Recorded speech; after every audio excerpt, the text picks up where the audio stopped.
Hello everybody, it is me. I wanted to come on, and originally I wanted to talk about the concept of the 2-week wait, but what I remembered when I thought about that is that before I did my first IUI cycle last month, and I'm on my second now, before that I was very confused by the timing of everything, by when you were supposed to ovulate, when you got a trigger shot, all of these different things. And so I wanted to kind of go back to the basics and talk not only about the 2-week wait, but where it sits within your entire cycle. So I went into full like Katie Porter teacher mode, and I grabbed this. This is just my desk calendar. I opened it up to February of 2021. I did that assuming we live that long, but also because it's an exactly 28-day month. 28 days is the average length of a woman's cycle. That can differ. Mine is more like 32 days. Some people's are 25 days. Nothing is really wrong here, but 28 is the average. And so that's what a lot of these measurements are based off of. So the way they calculate things like your date of conception is based on the idea of a 28-day cycle. And so I just wanted to talk through what happens in each portion of this cycle for an IUI, because it's something I would have found really helpful, I think, without knowing a lot of the terminology. So we're gonna start here. Hopefully I can find a way to mirror this video. So let's treat this month as if it's your cycle. So cycle day 1 here.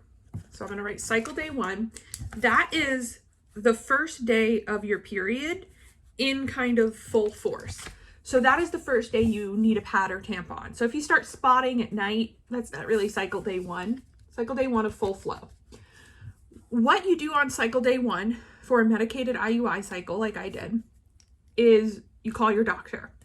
So I call and they have a special voicemail box where I say, hello, I have cycle day 1. What they'll do is schedule me for a cycle day 3 appointment. And that is what they call a baseline ultrasound / baseline appointment, different things like that. So I'll go in on cycle day 3. Now, keep in mind, I still have a full flow on cycle day 3, but you go in for a transvaginal ultrasound. Yes, it is very weird doing that while you're actively on your period. Quick tip is I would recommend bringing some wipes or things to clean yourself up with, because I was not provided any and was just kind of there. But you'll go in, they will do a transvaginal ultrasound, and in these ultrasounds, what I've had happen is they count follicles in each ovary. So you can have any number. I've had, I think, like 13 on each side last time, but they'll count them just to see how many you have, make sure they're growing and that they're there. They also took my estrogen levels just to make sure that everything was where it needed to be. They want it to be a certain level to allow you to ovulate. This is when I was prescribed medication. Clomid and letrozole are the two common ones. I personally took letrozole because it is supposed to be better for PCOS and it has less side effects. So I took that for 5 days starting on day 3. So I'll put letrozole, letrozole, letrozole, letrozole, and letrozole. By that time, your period's done. So some people take it a little longer. Some people will end on day 9 instead of day 7. It can depend, but I was given 5 days. So then I kind of just hang out until cycle day 12. On cycle day 12, I've gone in again for a second scan. There they are again doing a transvaginal ultrasound. It's a little less weird because you're not on your period anymore. And looking for follicles. And typically what's happened is a handful of the ones they saw on cycle day 3 have matured. So like I said, when I went for cycle day 3, I had about 12 to 15 on each side. And then I had one mature one on each side at cycle day 12. They will measure the sizes here in millimeters. So my doctor said that anything above like 15 is considered mature. It can differ by doctor. But the bigger the better, typically. So like I had one at 24, which is fairly large. And that's a good sign that they're close to ovulating, and were you to ovulate, they would be able to lead to conception. Now, most people, not most people, the average day of ovulation is day 14. of your cycle here. So that's when most people ovulate, which is when the egg is actually released. And when you ovulate, you typically have about 24 to 36 hours in there that you could, in theory, get pregnant. Most people, it's within 24 that you need sperm to meet the egg. After ovulation, you cannot get pregnant. So what they want to do is time your IUI very carefully. So based on these results on day 12, they'll determine when your ovulation is. Now, personally, I tend to ovulate naturally later in my cycle, around like day 19 or 20. And so I would go home, I would take ovulation predictor tests. Those will give you a positive, not when you're actually ovulating, but when you have a surge of a hormone that causes you to ovulate. So if you get a positive ovulation test, it means that in 24 to 36 hours, you're going to ovulate. So you would then call the doctor, let them know, hey, I got a positive test, and schedule your IUI for that time period. Now, some people use what is called a trigger shot. So if you either don't ovulate naturally or are trying to time it better, they can actually give you an injection that causes you to ovulate in a certain time period. So on my first IUI cycle, I did not use a trigger shot. I was sent home. They told me basically, if by this day you don't get a positive test, we'll give you a trigger shot. But I got a positive test on that day. So I then scheduled my IUI for 2 days later. That did not take. I don't know if it was timing or just chance, but that is what I did my first time. This time, when I went in on day 12, my follicles were really mature already, farther along than they were previously. So they gave me the weekend, essentially. They gave me the 13th and 14th. I did not see a positive surge yet. And so they went ahead and gave me the trigger shot. The trigger shot contains HCG. So it's essentially the pregnancy hormone, but it also causes you to ovulate in 24 to 36 hours. So I went in the next day to be inseminated. There's a lot of calculation to be done about the time period that sperm lasts in the body, the time period the egg lasts, and trying to time that correctly. And it can differ based on if you're using fresh or frozen sperm as well. Typically, as a rule of thumb, it's better to inseminate right before ovulation as opposed to after. You have a better chance of them meeting up that way. But your doctor will have different protocol. Some people even do back-to-back IUIs, like 24 and 48 hours after trigger, just to try and catch it in there. But in theory, if I ovulated on the 14th, that is when I would do an IUI, right in that range.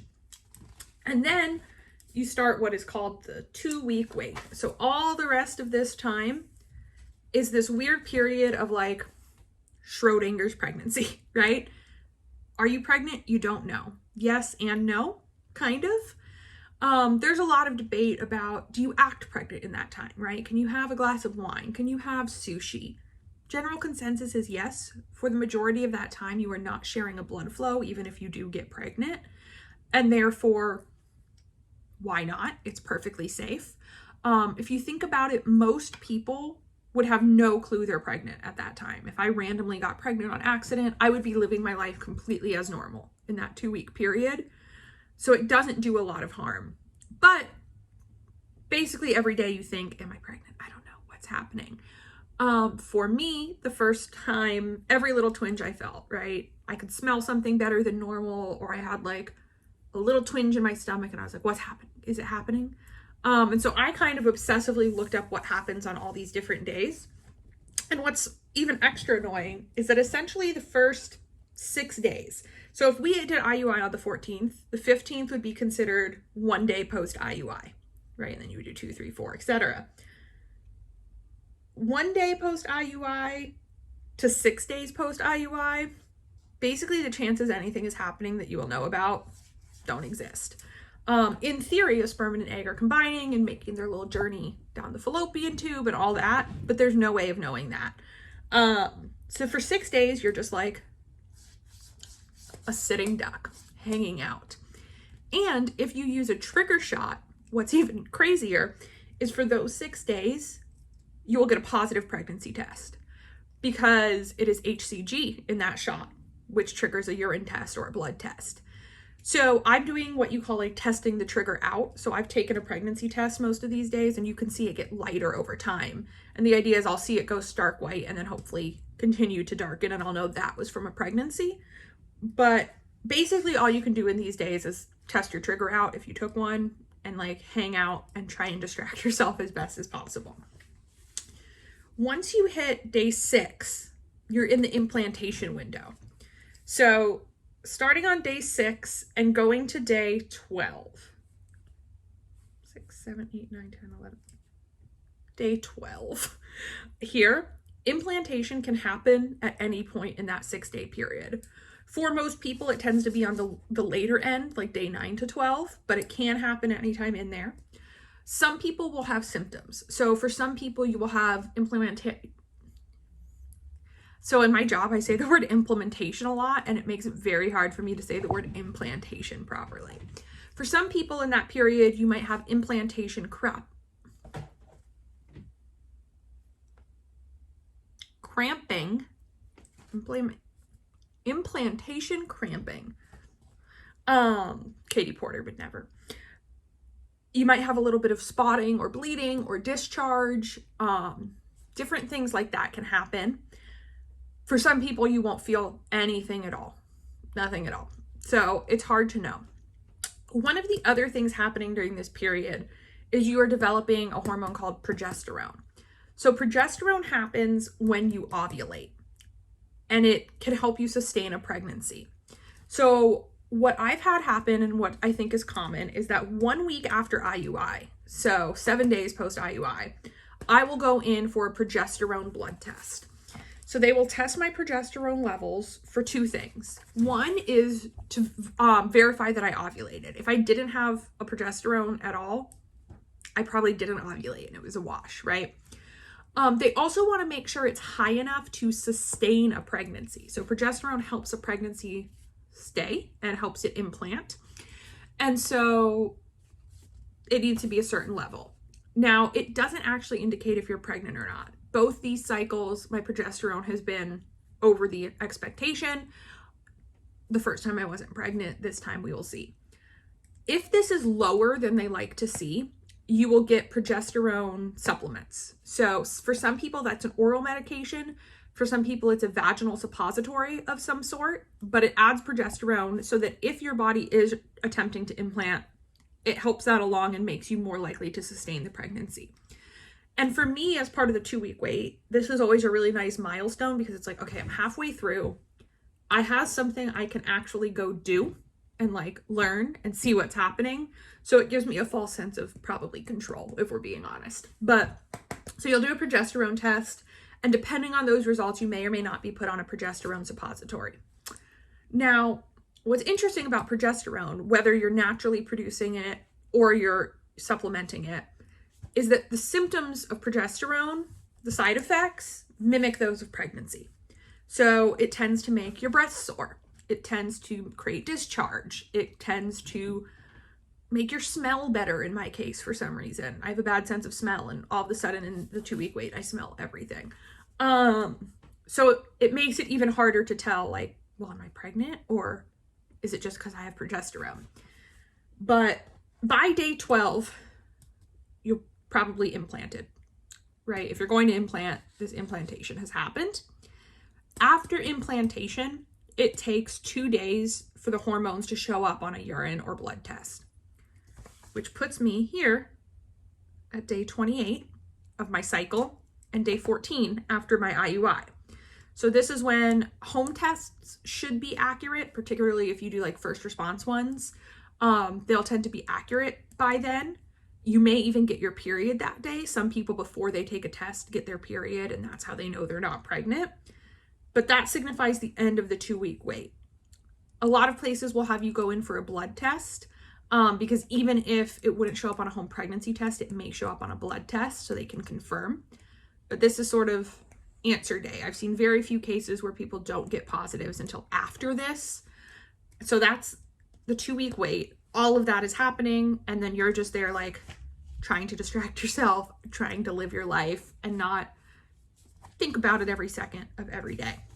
For me, the first 2-week wait, that did not work. I thought about it all the time. I Googled constantly. I was in every Facebook group, like looking up every day post IUI, what could happen. I also tested pretty constantly. So I didn't use a trigger that time, but I tested almost every day after day 5.